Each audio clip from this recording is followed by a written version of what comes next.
विभूति भैया सबको लेकर वृंदावन आना है। हाँ, सबको लेकर आना है वृंदावन और जल्दी कथा कराएंगे और आप सबको बुलाकर बिहारी जी का दर्शन कराएंगे। बोलो वृंदावन बिहारी लाल की जय। नारद जी ने कहा मैं वृंदावन धाम पहुंच गया और जब वृंदावन धाम पहुंचा तो मैंने क्या देखा, एक पेड़ के नीचे एक युवती बैठी है। काय का पेड़ है? कदम का। कदम के वृक्ष के नीचे एक युवती बैठी और दो पुरुष पड़े हैं जमीन पर और उन पुरुषों को वो युवती पुत्र कहकर संबोधित कर रही है। बेटा बेटा।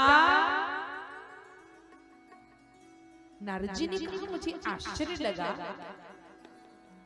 कि बेटा वृद्ध है और माँ युवा।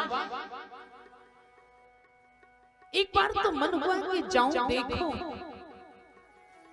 फिर मन हुआ कि नहीं, महिलाओं के बीच में जाना उचित नहीं। बहुत सारी नदियां पंखा डुला रही थी, बीच में जाना उचित नहीं। मैंने मार्ग परिवर्तन कर दिया और जैसे ही मार्ग परिवर्तन किया तब तक मुझे पीछे से आवाज आई, भो भो साधो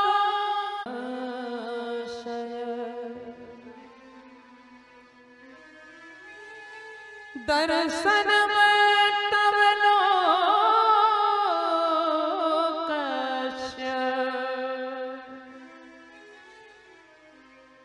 सर्व व्याध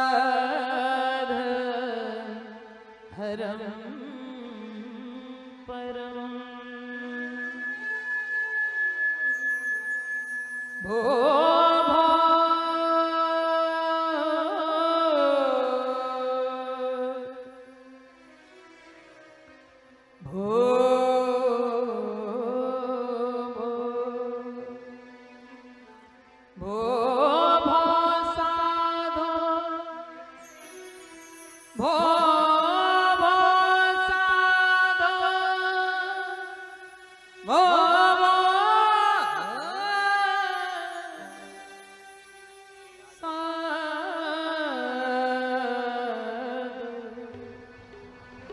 बाबा, ओ बाबा, क्षणम तिष्ठ, क्षणम तिष्ठ,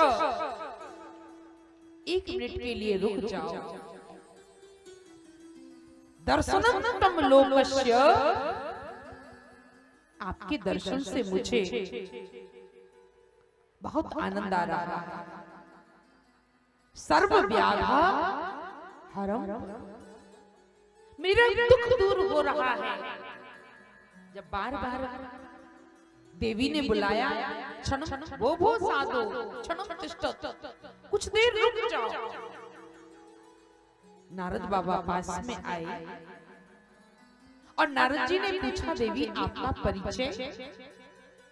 कहा मेरा नाम भक्ति है और ये जो सामने दो पुत्र हैं वृद्ध हैं, ये मेरे पुत्र हैं। एक का नाम ज्ञान है और दूसरे का नाम वैराग्य है। भक्ति ने कहा कि मेरा जन्म कर्नाटक में हुआ, गुजरात में पली पुसी, आगे बढ़ी तो मैं भी छीन छीन हो गई थी, पर जैसे ही मैंने वृंदावन में प्रवेश किया तो मैं तो युवती हो गई, पर मेरे पुत्र जस के तस। बाबा आप ही मेरे पुत्रों को जगाने का प्रयास कीजिए ना, आप तो संत हैं। नारद बाबा ने कहा क्यों नहीं, संत तो होते ही परोपकार के लिए हैं, संत तो बनते ही परोपकार के लिए हैं। नारद बाबा ने ज्ञान वैराग्य को जगाने का प्रयास किया।